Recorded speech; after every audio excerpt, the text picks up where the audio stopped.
Hiya! Welcome to Sniper's Rest. Sniper's Rest is the last best rest stop in the here and there, the place between where you're coming from and where you're going. I am Sniper Shadow and I reside here in Sniper's Rest as a guide and custodian to those who pass through here. I visit the worlds within the multiverse often, but I am always here to guide and care for the travelers, such as yourself, that pass through the here and there. Welcome, my friend. I certainly hope this week finds you well. Frank and I have been hard at work in the garden this week. After all that strange weather, it needs a little love. Although, we did get a smidge distracted in the Minecraft dimension for a while. Please take a rest here before continuing your journey. Today we continue reading the series of short stories by H.P. Lovecraft. This tale is called The Lurking Fear. It was written in 1922 and published in 1923 in an issue of a magazine called Homebrew. This story entered the public domain in 2007. Let's see what lurks in the dark. Chapter 1. The Shadow on the Chimney. There was thunder in the air on the night I went to the deserted mansion atop Tempest Mountain to find the lurking fear. I was not alone, for foolhardiness was not then mixed with that love of the grotesque and the terrible which has made my career a series of quests for strange horrors in literature and in life. With me were two faithful and muscular men for whom I had sent when the time came, men long associated with me in my ghastly explorations because of their peculiar fitness. We had started quietly from the village because of the reporters who still lingered about after the eldritch panic of a month before, the nightmare creeping death. Later, I thought they might aid me, but I did not want them then. Would to God I had let them share the search, that I might not have had to bear the secret alone so long. To bear it alone, for the fear of the world would call me mad, or go mad itself at the demoned implications of the thing. Now that I am telling it anyway, lest the brooding make me a maniac, I wish I had never concealed it, for I, and only I, know what manner of fear lurked on that spectral and desolate mountain. In a small motor car, we covered the miles of primeval forest and hill until the wooded ascent checked it. The country bore an aspect more than usually sinister as we viewed it by night and without the accustomed crowds of investigators, so that we were often tempted to use the acetylene headlights despite the attention it might attract. It was not a wholesome landscape after dark, and I believe I would have noticed its morbidity, even had I been ignorant of the terror that stalked there. Of wild creatures there were none. They are wise when death leers so close.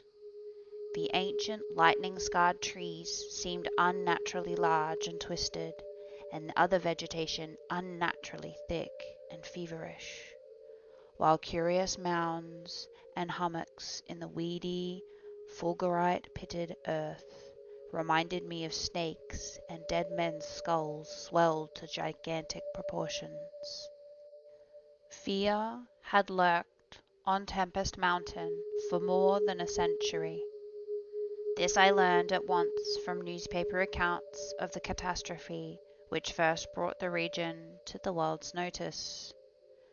This place is a remote, lonely elevation in that part of the Catskills where Dutch civilizations once feebly and transcendently penetrated, leaving behind as it receded only a few ruined mansions and a degenerate squatter population inhabiting pitfall hamlets on isolated slopes. Normal beings seldom visited the locality till the state police were formed, and even now only infrequent troopers patrol it.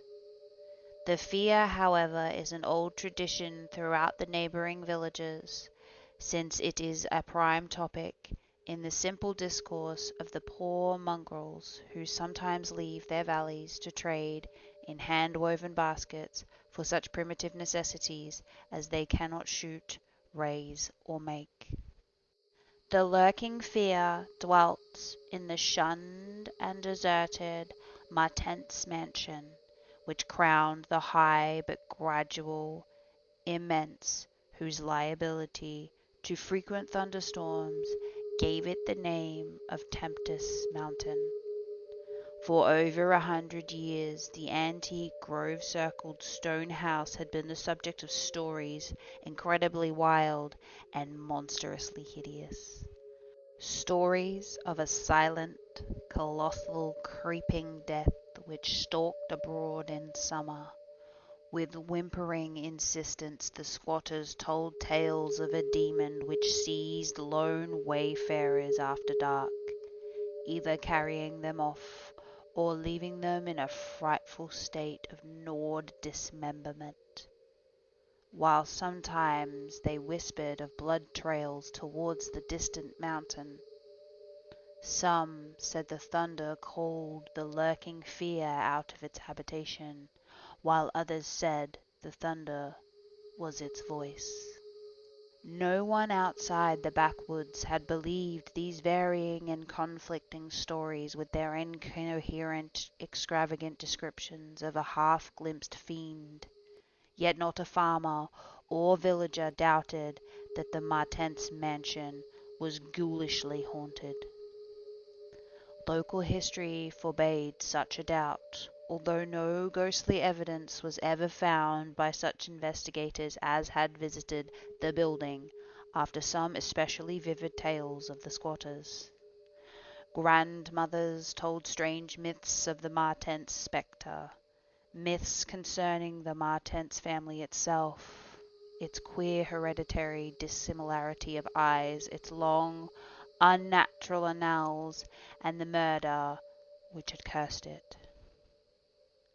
The terror which brought me to the scene was a sudden and portentous confirmation of the mountaineers' wildest legends.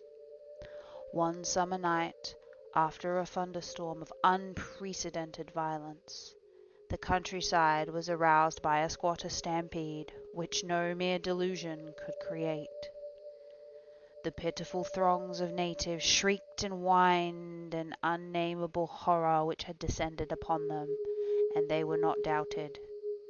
They had not seen it, but had heard such cries from one of their hamlets that they knew a creeping death had come. In the morning, citizens and state troopers followed the shuddering mountaineers to the place where they said the death had come. Death was indeed there.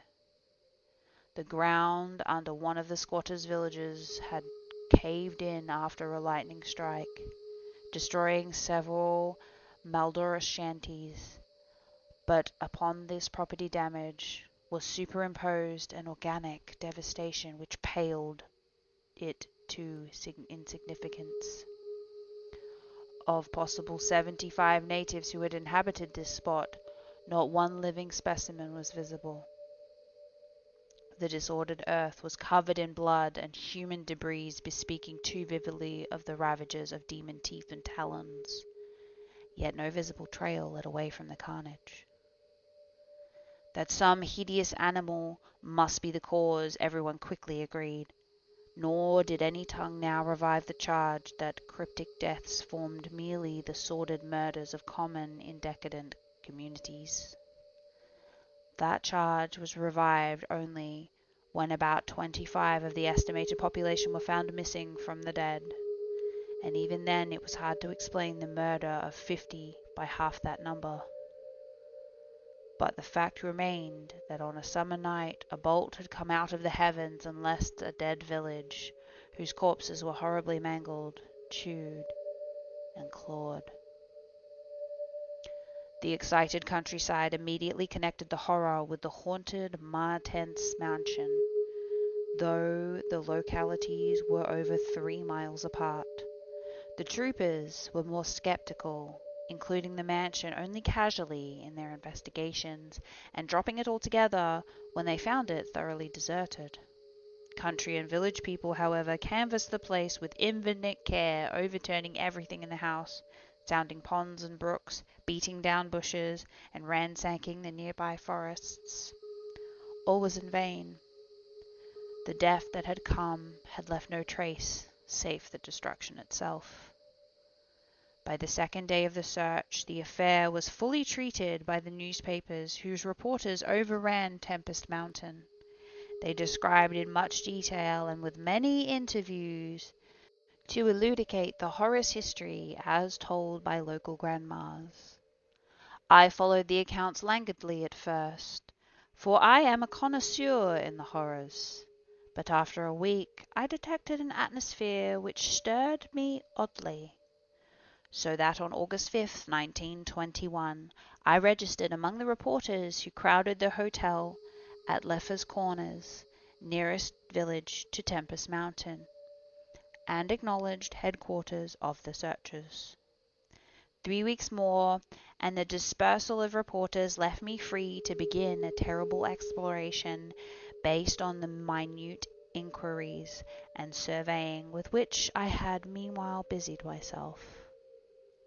So on this summer's night, while distant thunder rumbled, I left a silent motor car and trampled with 2 armed companions up the mountain-covered reaches of Tempest Mountain, casting the beams of an electric torch on the spectral grey walls that began to appear through the giant oaks ahead.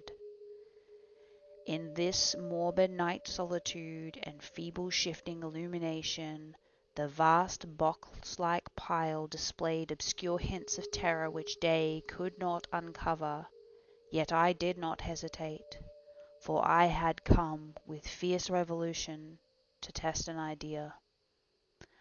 I believed that the thunder called the death demon out of some fearsome secret place, and be that demon solid entity or vaporous pestilence, I meant to see it. I had thoroughly searched the ruin before, hence knew my plan well, choosing as the seat of my vigil the old room of Jan Martense, whose murder looms so great in the rural legends. I felt subtly that the apartment of this ancient victim was best for my purposes. The chamber, measuring about 20 feet square, contained, like the other rooms, some rubbish which had once been furniture.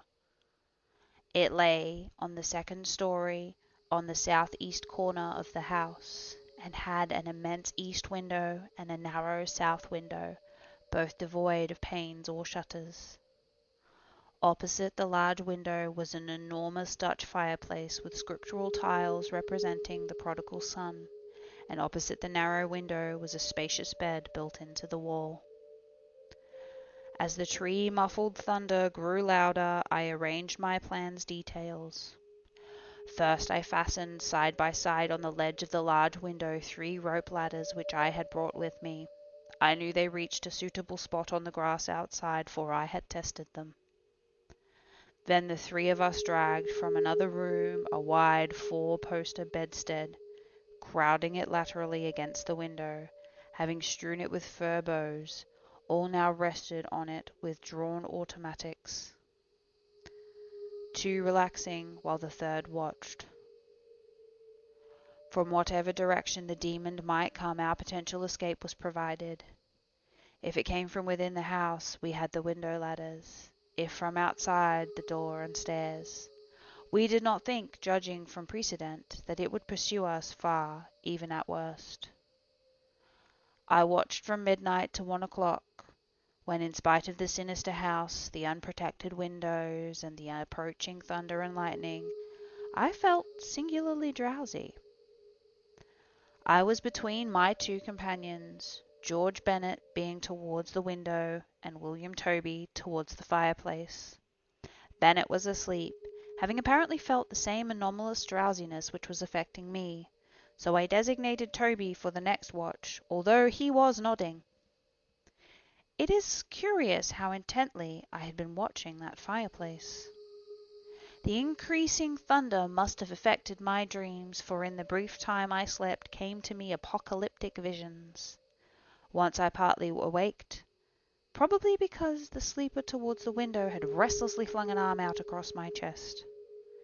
I was not sufficiently awake to see whether Toby was attending to his duties as sentinel, but I felt a distinct anxiety on that score.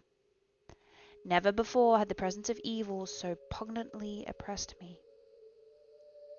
Later I must have dropped asleep again, for it was out of that phantasmal chaos that my mind leapt when the night grew hideous with shrieks beyond anything in my former experience or imagination. In that shrieking, the inmost soul of human fear and agony clawed hopelessly and insanely at the ebony gates of oblivion. I awoke to red madness and the mockery of diabolicism, as farther and farther down inconceivable vistas that phobic and crystalline anguish retreated and reverberated. There was no light, but I knew from the empty space to my right that Toby was gone. God alone knew whither. Across my chest still lay the heavy arm of the sleeper at my left. Then came the devastating stroke of lightning which shook the whole mountain, lit the darkest crypts of the Horay Grove, and splintered the patriarch of the twisted trees. In the demon flash of a monstrous fireball, the sleeper started up suddenly, while the glare from beyond the window threw his shadow vividly upon the chimney above the fireplace, from which my eyes never strayed. That I am alive and sane is a marvel I cannot fathom. I cannot fathom it, for the shadow on that chimney was not that of George Bennet, or of any other human creature, but a blasphemous abnormality from hell's nethermost craters, a nameless, shapeless abomination, which no mind could fully grasp and no pen even partly describe. In another second I was alone in the accursed mansion, shivering and gibbering.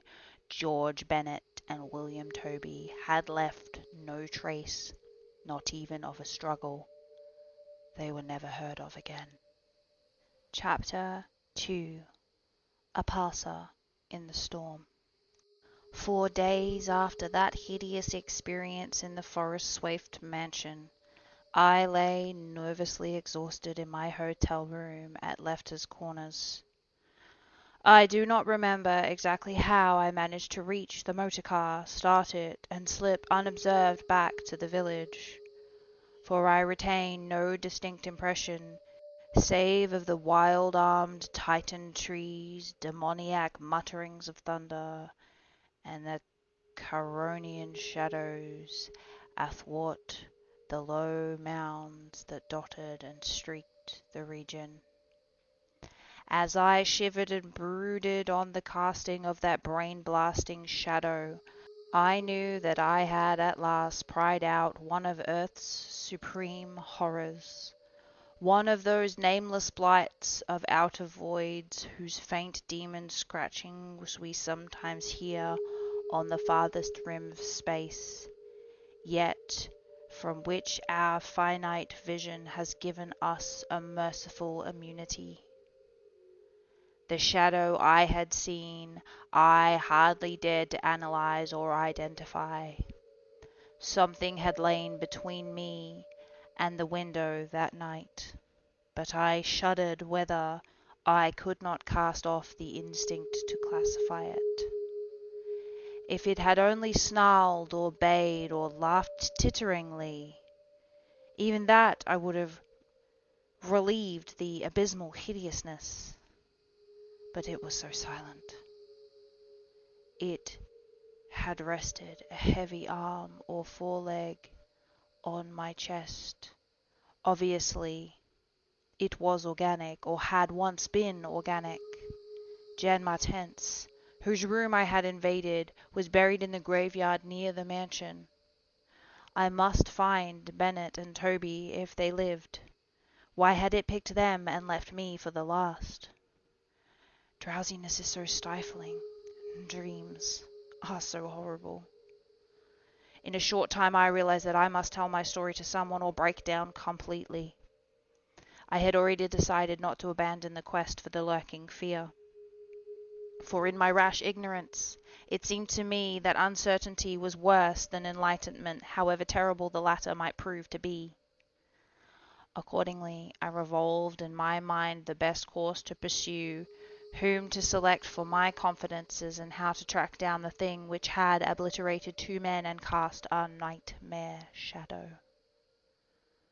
My chief acquaintances at Lefter's Corner had been the affable reporters, of whom several still remained to collect final echoes of the tragedy.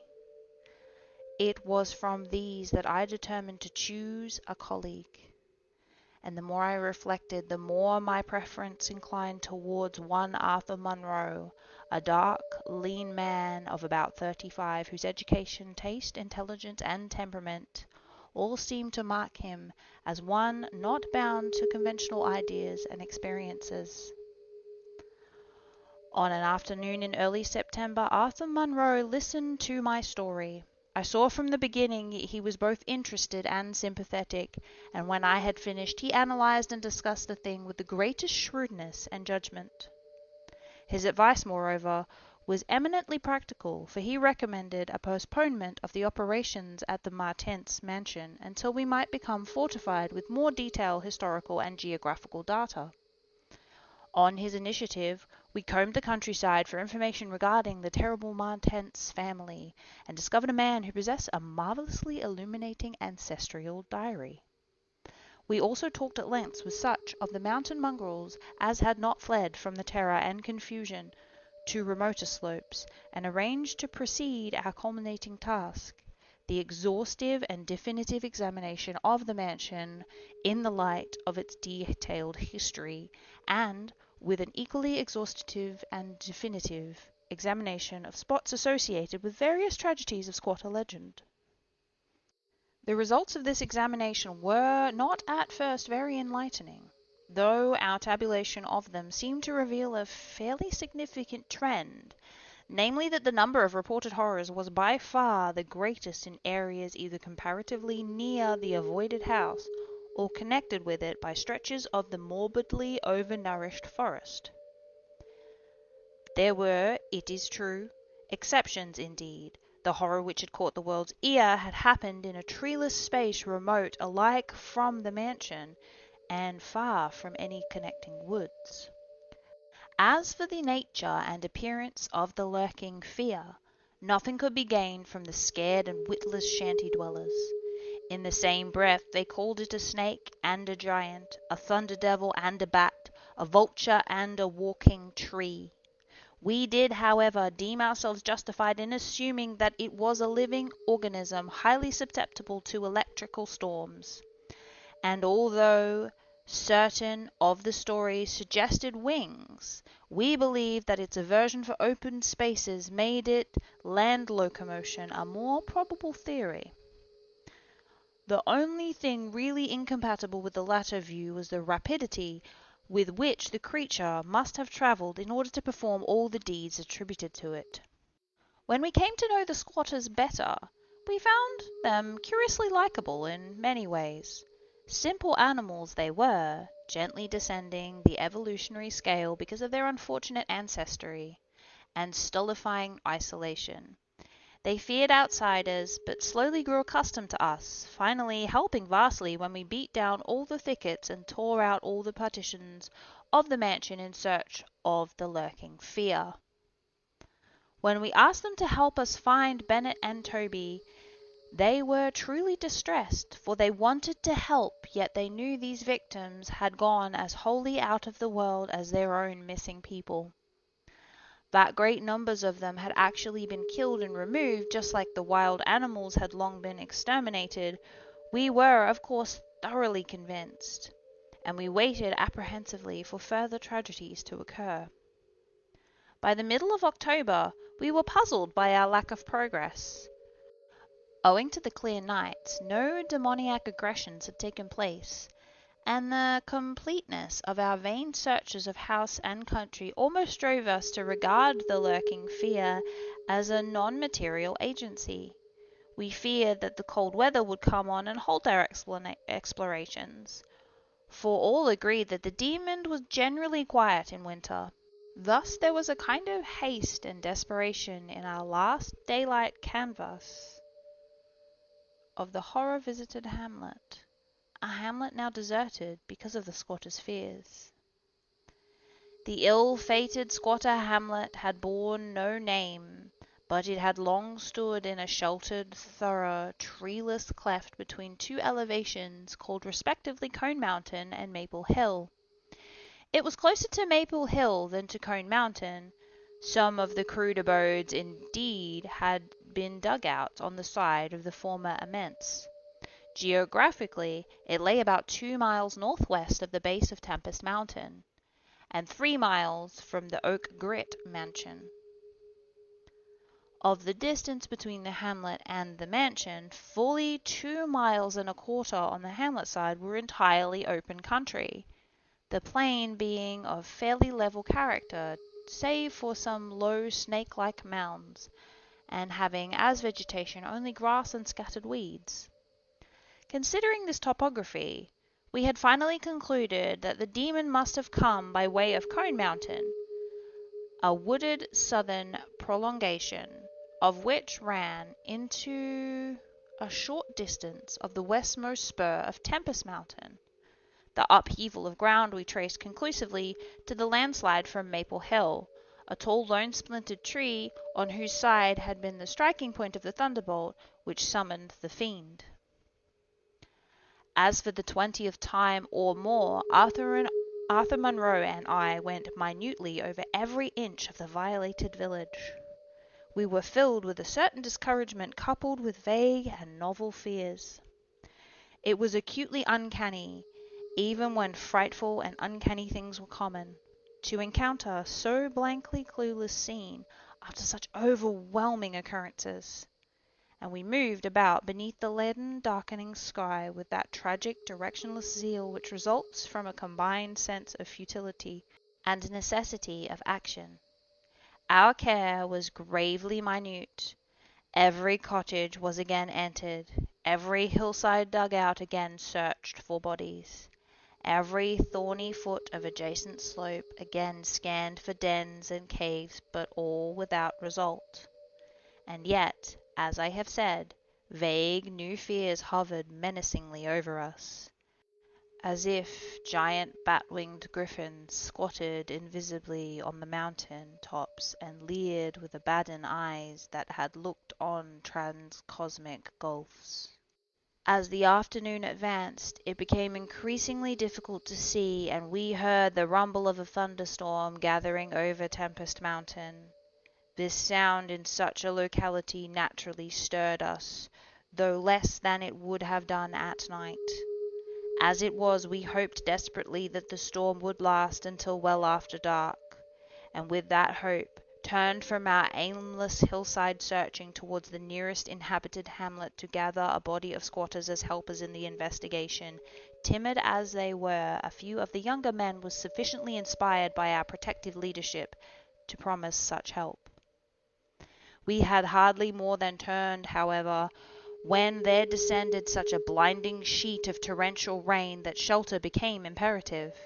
The extreme, almost nocturnal darkness of the sky caused us to stumble sadly, but guided by the frequent flashes of lightning and by our minute knowledge of the hamlet, we soon reached at least the poorest cabin of the lot, a heterogeneous combination of logs and boards whose still existing door and a single tiny window both faced Maple Hill.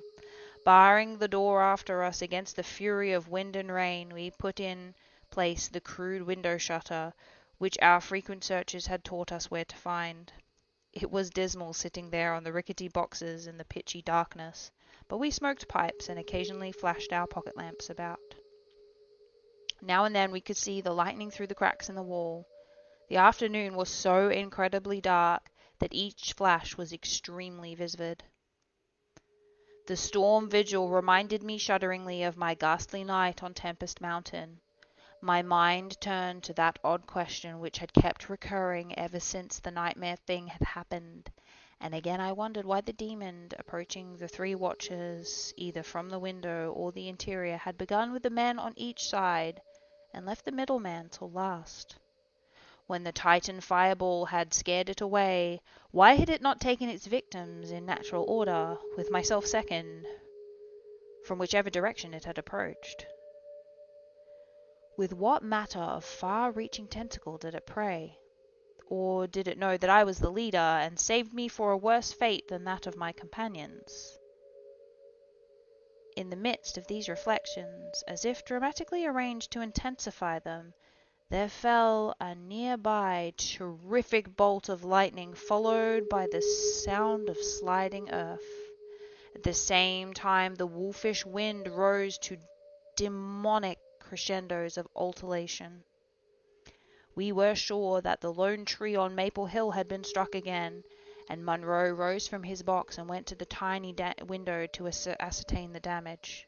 When he took down the shutter, the wind and rain howled deafeningly in, so that I could not hear what he said, but I waited while he leaned out and tried to fathom nature's pandemonium.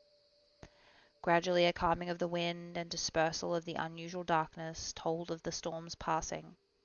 I had hoped it would last into the night to help our quest, but a fugitive sunbeam from the knothole behind me removed the likelihood of such a thing. Suggesting to Munro that we had better get some light even if more showers came, I unbarred and opened the crude door. The ground outside was a singular mass of mud and pools, with fresh heaps of earth from the slight landslide, but I saw nothing to justify the interest which kept my companion silently leaning out the window. Crossing to where he leaned, I touched his shoulder, but he did not move. Then I playfully shook him and turned him around. I felt the strangling tendrils of a cancerous horror whose roots reached into unlimitable pasts and fathomless abysms of the night that broods beyond time.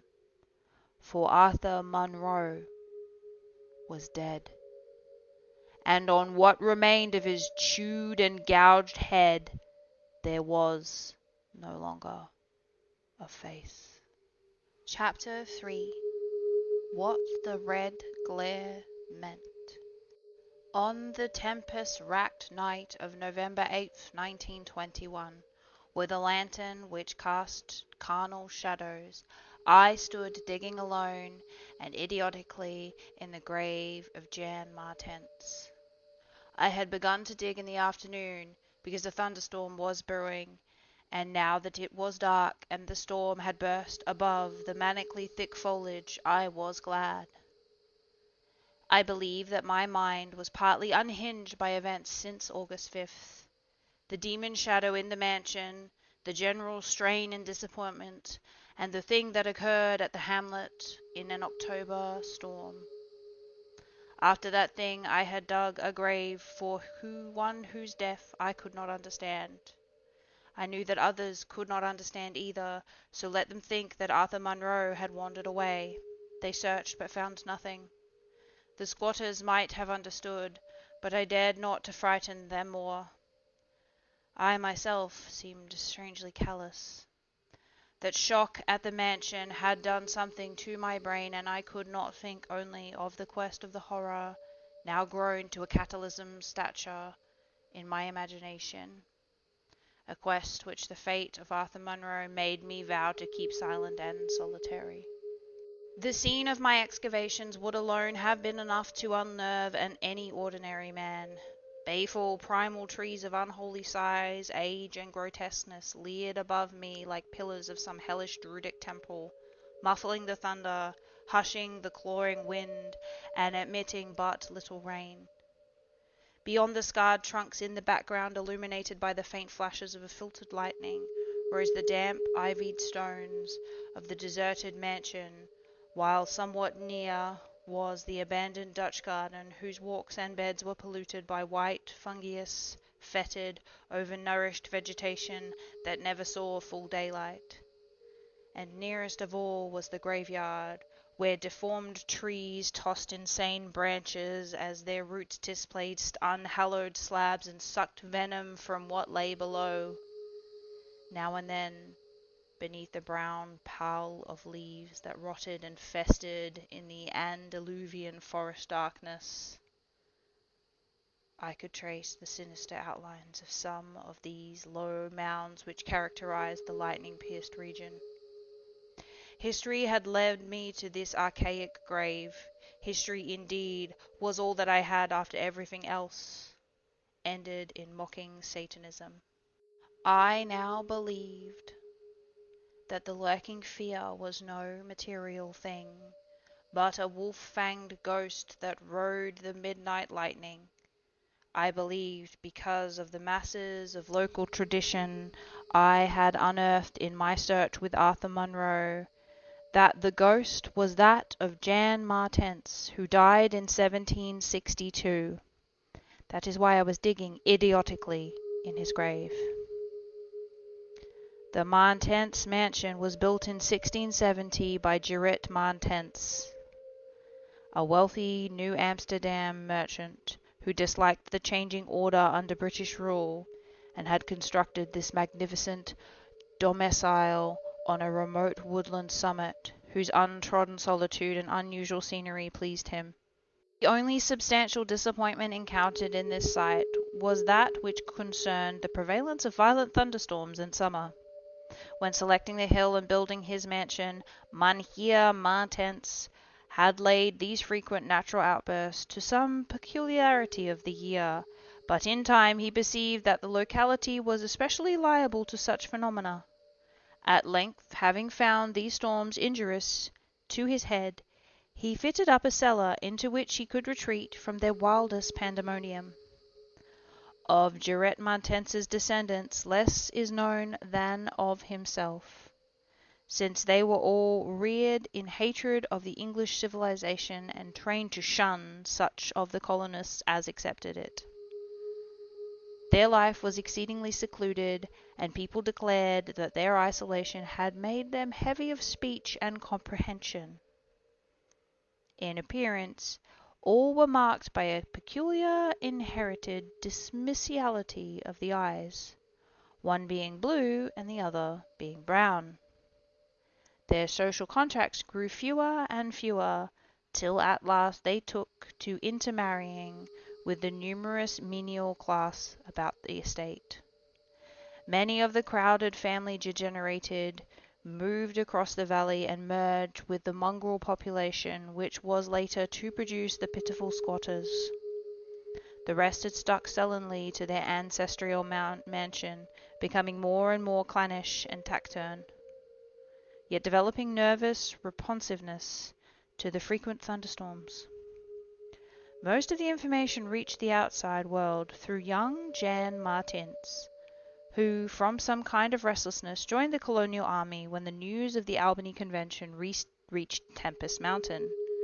He was the first of Gerrit's descendants to see much of the world, and when he returned in 1760, after 6 years of campaigning, he was hated as an outsider by his father, uncles, and brothers, in spite of his dissimilar Martense eyes. No longer he could share the peculiarities and prejudices of the Martenses. While the very mountain thunderstorms failed to intoxicate him as they had before, instead his surroundings depressed him, and he frequently wrote to a friend in Albany of plans to leave the paternal roof. In the spring of 1763, Jonathan Guilford, an Albany friend of Jan Martense, became worried by his correspondent's silence, especially in view of the conditions and quarrels at the Martense mansion. Determined to visit Jan in person, he went to the mountain on horseback. His diary states that he reached Tempest Mountain on September 20th, finding the mansion in great decrepitude. The sullen, odd-eyed Martenses, whose unclean animal aspect shocked him, told him in broken gutturals that Jan was dead. He had, they insisted, been struck by lightning the autumn before, and now lay buried behind the neglected sunken gardens. They showed the visitor the grave, barren and devoid of markers. Something in the Martense's manner gave Gifford a feeling of repulsion and suspicion, and a week later he returned with a spade and a mattock to explore that spherical spot. He found what he expected, a skull crushed cruelly as if by savage blows. So returning to Albany, he openly charged the Martenses with murder of their kinsman. Legal evidence was lacking, but the story spread rapidly around the countryside, and from that time the Martenses were ostracized by the world. No one would deal with them, and their distant manor was shunned as an accursed place. Somehow they managed to live on independently by the products of their estate, for occasional lights glimpsed from faraway hills attested to their continued presence. These lights were seen as late as 1810, but towards the last they became very infrequent. Meanwhile there grew up about the mansion a body of diabolic legendary. The place was avoided with doubleness assiduousness, and invested with every whispered myth tradition could supply. It remained unvisited until 1816, when the continued absence of lights was noticed by squatters. At that time a party made investigations, finding the house deserted and partly in ruins. There were no skeletons about, so that departure, rather than death, was inferred.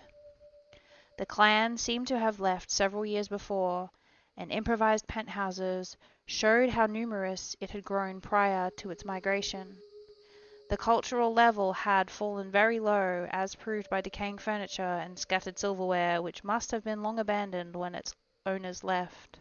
But though the dreaded Martenses were gone, the fear of the haunted house continued, and grew very acute when new and strange stories arose among the mountain descendants. There it stood, deserted, feared, and linked with the vengeful ghost of Jan Martense. There it still stood on the night I dug in Jan Martense's grave. I have described my protracted digging as idiotic, and as such it indeed was in object and method. The coffin of Jan Martense had been soon unearthed. It now held only dust and nitre. But in my fury to exhume his ghost, I delved irrationally and clumsily down beneath where he had lain. God knows what I expected to find. I felt only that I was digging the grave of a man whose ghost stalked by night. It is impossible to say what monstrous depth I had attained when my spade and soon my feet broke through the ground beneath. The event, under the circumstances, was tremendous, for in the existence of the subterranean space here, my mad theories had terrible confirmation. My slight fall had extinguished the lantern, but I produced an electric pocket lamp and viewed the small horizontal tunnel which led away indefinitely in both directions.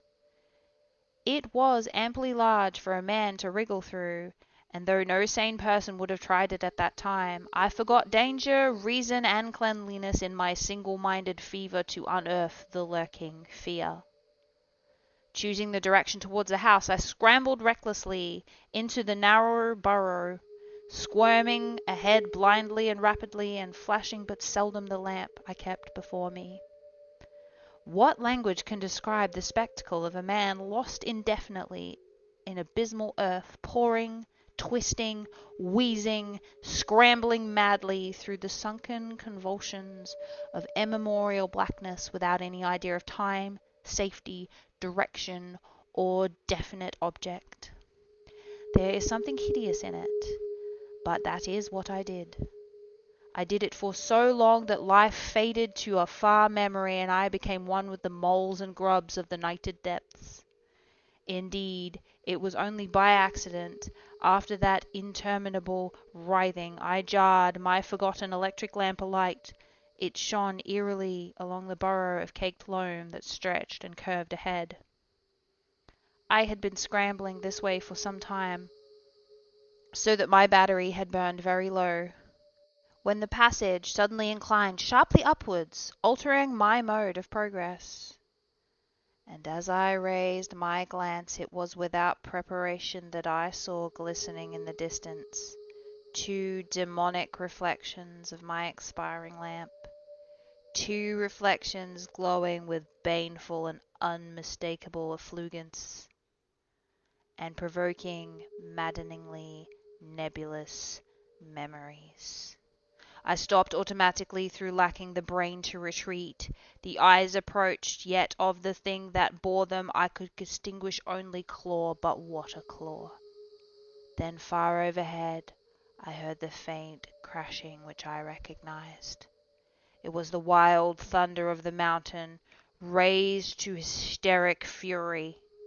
I must have been crawling upwards for some time, so that the surface was now quite near, and as the muffled thunder clattered, those eyes still stared with vivacious viciousness. Thank God I did not know then what it was, else I should have died. But I was saved by the very thunder that had summoned it, for after a hideous wait there burst from the unseen outward sky one of those frequent mountainward bolts whose aftermath I had noticed here and there, the gashes of disturbed earth and fulgurities of various size. With cyclopean rage it tore through the soil above that damnable pit, blinding and deafening me, yet not wholly reducing me to a coma. In the chaos of sliding and shifting earth I clawed and floundered helplessly till the rain on my head steadied me, and I saw that I had come to the surface in a familiar spot. A steep, unforested place on the southwestern slope of the mountain. Recurrent sheets of lightning illuminated and tumbled the ground, which remains of the curious low hummock which had stretched down from the wooded higher slope. But there was nothing in the chaos to show my place of egress from the lethal catacomb.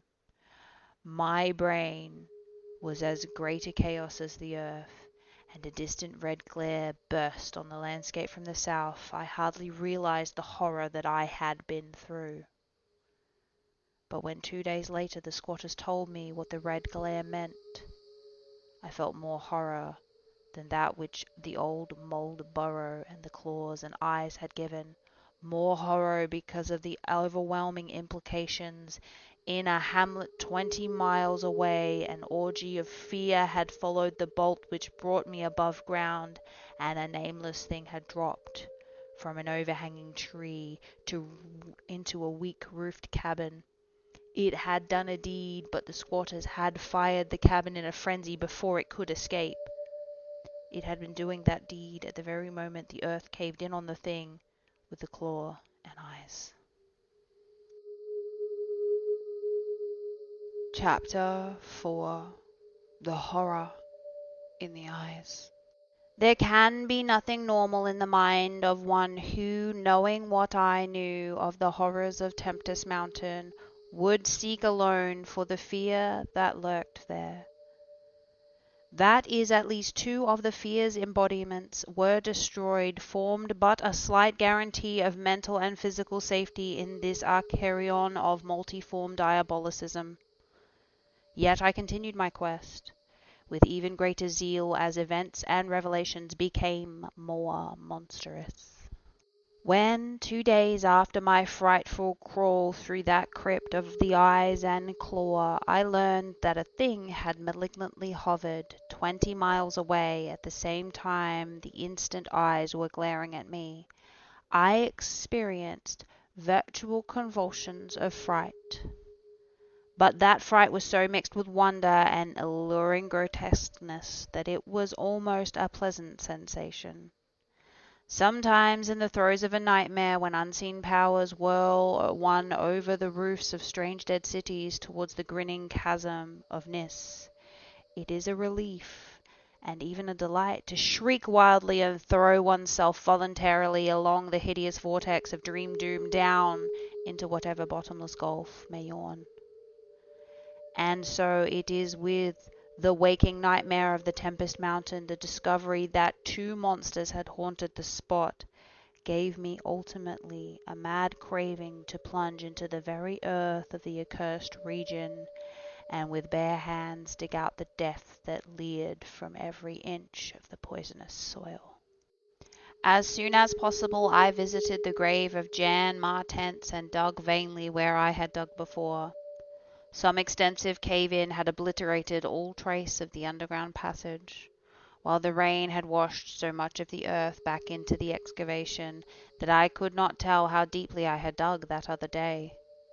I likewise made a difficult trip to the distant hamlet where the death creature had been burnt, and was little repaid for my trouble. In the ashes of the fateful cabin I found several bones, but apparently none of the monsters. The squatters said the thing had only one victim, but in this I judged them inaccurate, since besides the complete skull of a human being, there was another bony fragment which seemed to certainly have belonged to a human skull at some time, though the rapid drop of the monster had been seen. No one could say just what the creature was like. Those who had glimpsed it called it simply a devil. Examining the great tree where it had lurked, I could discern no distinctive marks. I tried to find some trail into the black forest, but on this occasion could not stand the sight of those morbidly large boles, or of those vast serpent-like roots that twisted so malevolently before they sank into the earth. My next step was to re-examine with microscopic care the deserted hamlet where the death had come most abundantly, and where Arthur Munro had seen something he never lived to describe. Though my vain previous searches had been exceedingly minute, I now had new data to test, for my horrible grave crawl convinced me that at least one of the phases of the monstrosity had been an underground creature. At this time, on the 14th of November, my quest concerned itself mostly with the slopes of Cone Mountain and Maple Hill, where they overlook the unfortunate hamlet, and I gave peculiar attention to the loose earth of the landslide region on the latter immense. The afternoon of my search brought nothing to light, and as dusk came I stood on Maple Hill looking down at the hamlet and across the valley to Tempest Mountain. There had been a gorgeous sunset, and now the moon came up, nearly full, and shedding a silver flood over the plain, the distant mountainside, and the curious low mounds that rose here and there. It was a peaceful Arcadian scene, but knowing what it hid I hated it. I hated the mocking moon and the hypocritical plain, the festering mountain and those sinister mounds. Everything seemed to me tainted with loathsome contagion, and inspired by a noxious alliance with the distorted hidden powers. Presently I gazed abstractedly at the moonlit panorama. My eyes became attracted to something singular in the nature and arrangement of the certain topographical element. Without having any exact knowledge of the geology, I had from the first been interested in the odd mounds and hummocks of the region. I had noticed that they were pretty widely distributed around Tempest Mountain, although less numerous on the plain near the hilltop itself, where the prehistoric glaciation had doubtless found feebler opposition to striking and fantastic caprices. Now that the light of the low moon which cast long weird shadows, it struck me forcibly that the various points and lines of the mound system had a peculiar relation to the summit of Tempest Mountain. That summit was undeniably at the centre, from which all the lines rose of points of radiated indefinity and irregularity, as if the unwholesome Martense mansion had thrown out visible tentacles of terror. The idea of such tentacles gave me an unexpected thrill, and I stopped to analyze my reason for believing these mounds glacial phenomena. The more I analyzed, the less I believed, and against my newly opened mind there begun to beat grotesque and horrible analogies based on superficial aspects, and upon my experience beneath the earth. Before I knew it, I was uttering frenzied and disjointed words to myself. My God! Molehills! The damn place must be honeycombed. How many? That night at the mansion, they took Bennett and Toby first, on each side of us.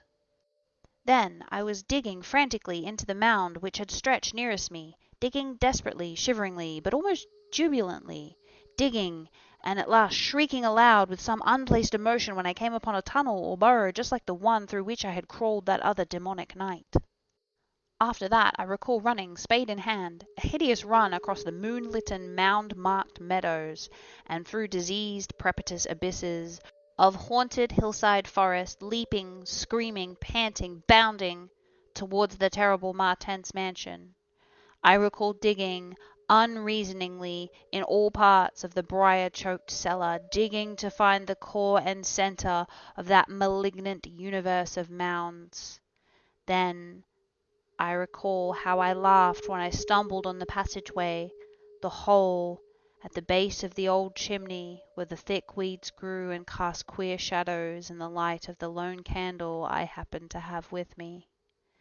What still remained down that hell hive, lurking and waiting for the thunder to arouse it, I did not know. 2 had been killed, perhaps that had finished it. But still there remained that burning determination to reach the innermost secret of the fear which I had once more come to deem definite, material, and organic. My indecisive speculation whether to explore the passage alone and immediately with my pocket light or to try and assemble a band of squatters for the quest was interrupted after a time by a sudden rush of wind from outside which blew out the candle and left me in stark blackness. The moon no longer shone through the chinks and apertures above me, and with a sense of fateful alarm I heard the sinister and significant rumble of approaching thunder. A confusion associated ideas possessed my brain, leading me to grope back towards the farthest corner of the cellar. My eyes, however, never turned away from the horrible opening at the base of the chimney, and I began to get a glimpse of the crumbling bricks and unhealthy weeds as faint glows of lightning penetrated the woods outside and illuminated the chinks in the upper wall. Every second I was consumed with a mixture of fear and curiosity. What would the storm call forth? Or was there anything left for it to call? Guided by a lightning flash, I settled myself down behind a dense clump of vegetation, though I could see through the opening, but I could not be seen. If heaven is merciful, it will some day efface my consciousness at the sight I saw and let me live my last years in peace. I cannot sleep at night now, and have to take opiates when it thunders. The thing came abruptly, unannounced, a demon, rat-like and scurrying from the pits remote and unimaginable. A hellish panting and stifled grunting, and then from that opening beneath the chimney burst forth a multitude of leprous life. A loathsome night-spawned flood of organic corruption, more devastatingly hideous than the blackest conjurations of mortal madness and morbidity. Seething, stewing, surging, bubbling like a serpent's slime, it rolled up and out of that yearning hole, spreading like a septic contagion and streaming from the cellar at every point of egress, streaming out to scatter through the accursed midnight forest and stew fear, madness, and death. God knows how many there were. There must have been thousands. To see the steam of them in that faint, intermittent light was shocking.